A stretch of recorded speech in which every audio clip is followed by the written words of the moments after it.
Well, the ANC's ace factor is doing the party more harm than good. Its Secretary General will appear before the Integrity Committee this Saturday. Given his previous moves, the key question is whether Ace Magashule will actually step down. He currently faces 21 charges of corruption, fraud and money laundering. Let's get the lowdown now. Political analyst and presenter of The Fix, Karima Brown, joins us in studio. So, Karima, of course, we know that Ace Magashule is a defiant member of the ANC, given what he's done over the past couple of weeks. He, of course, goes to the Integrity Committee on Saturday. What's his moves going into it?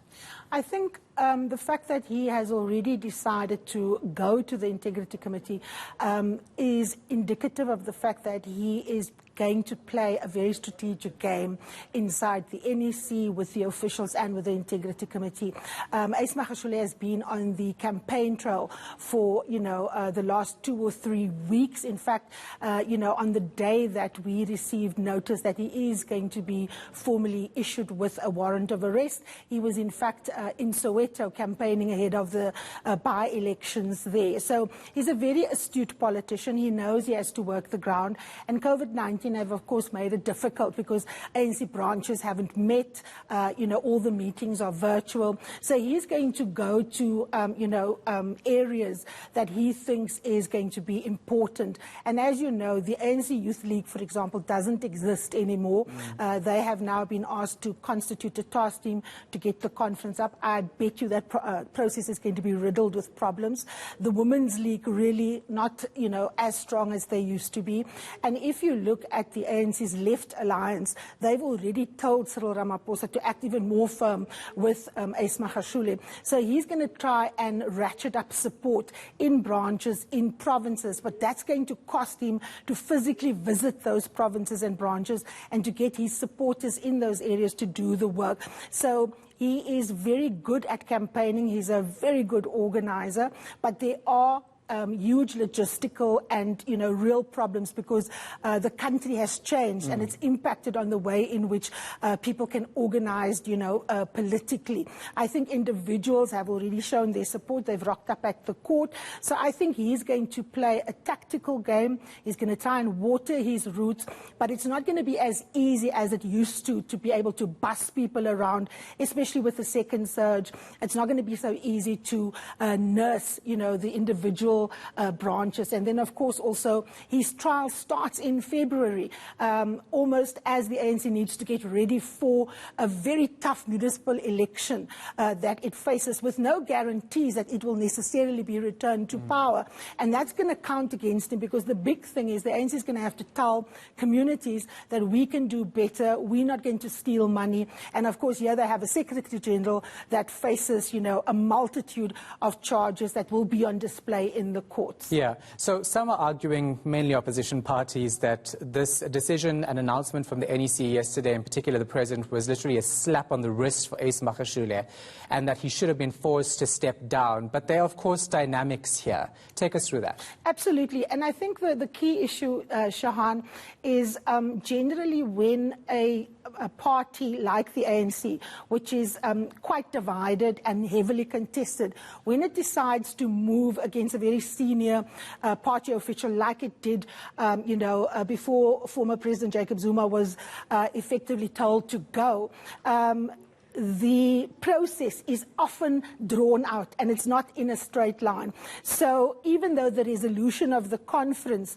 was very clear and indicated that he has to step aside, I think what they did was to force him to go to the Integrity Committee and then put that process back in the hands of the officials gives those who are arguing that he needs to step down a little bit more room to organize. And the difference between President Zuma and President Ramaphosa is that President Zuma really didn't give a fig about what South Africans thought. The ANC was supreme. What happens in the ANC was supreme.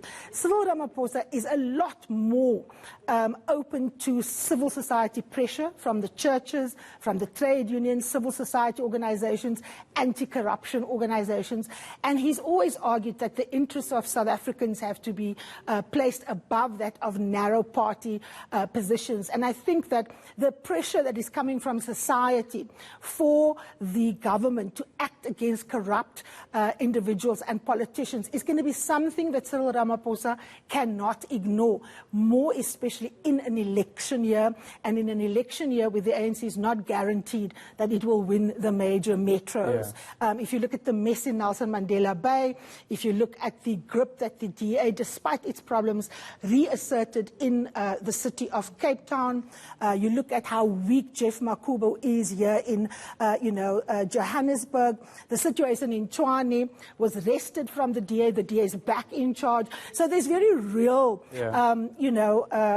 questions around what the outcome of voters' decisions is going to be. That's going to impact on the ANC's decisions around ACE. It's not just dynamics, like you say, inside the organization, but very much what the electorate is going to decide. And that will weigh much more heavier on a president like Ramaphosa than a dead Zuma. Yeah, so you've given me how Ace Magashule operates, his strategies going into this, but let's talk about how powerful he is in the ANC and why, because many people will not know the history and the background of Ace Magashule.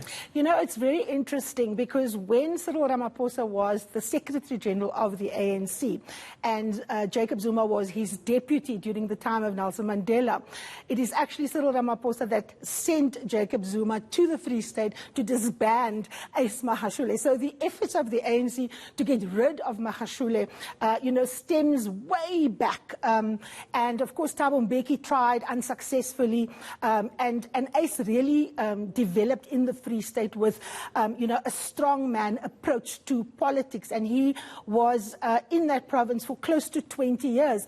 At state capture, you can see that there's not a single deal that happened in the Free State that didn't cross the desk of the Premier. And that is, of course, why he is standing trial now, because he was a very hands-on Premier. He had a campaign called Operation Hlasela, where he centralized, for example, procurement, Shahan. So everything from houses to, bursaries went through his office. And so it's hard for him to extract himself from all these allegations, from the Estina Dairy case to the Bosasa, RDP asbestos scandal, and others. He is very centrally involved because that was his power base. He ruled like an overlord. He's the original kind of Premier League premier, if you like. And what is interesting is that for the last, I think, 2 conferences of the ANC, Ace Magashule wasn't actually part of a proper delegation, because courts have ruled that the Free State ANC delegations were unlawfully created because conferences were stolen and there were irregularities and so on. So he's used to playing tough. He's used to playing dirty. He's been challenged, but he's always prevailed. But he also won with a very narrow victory at, Nasrec. So his position isn't unassailable. And of course, it was always going to be challenged. And who can forget Cyril Ramaphosa at Nasrec sending out that video saying, don't collapse the conference over a few votes that saw Ace Pip, Mr. Mkunu, who was, of course, the opposite slate's candidate. And I think this was always going to come, and there was always going to be a challenge to him remaining as SG, because he is so heavily implicated by witness accounts and affidavits at the Zondo Commission of Inquiry. So I think it's going to be very hard for him to maneuver, but that doesn't mean that he's not going to try, Shahan. As I said, he is crafty, he's smart, and he knows how to operate, but there are certain objective realities in the ANC that makes it difficult for him. Yeah, very quickly, I have a minute left or so. Let's talk about how much of a pain Ace Magashule is for Cyril Ramaphosa in this organization that he's trying to put out there as a clean organization that fought for democracy, that is now working in the interest of South Africans. Look, the reality is that the 2 men represent different ideals of what the ANC should be. If you like, Ace Magashule went outside the court when he was first appearing, saying that the ANC has been infiltrated by traitors. When he was pushed and asked who exactly, he said he will speak at a later date. And of course, that is Zuma speak. That is how former President Jacob Zuma speaks.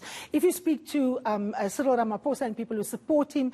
They talk about the Constitution, they talk about the rule of law, they support the Zondo Commission of Inquiry, they talk about the fact that South Africans need to be taken into account. So there's different projects in the ANC. So Ace Magashule is the antithesis, I think, of what Cyril Ramaphosa represents at this juncture in the African National Congress, despite the fact that they are members of the same team.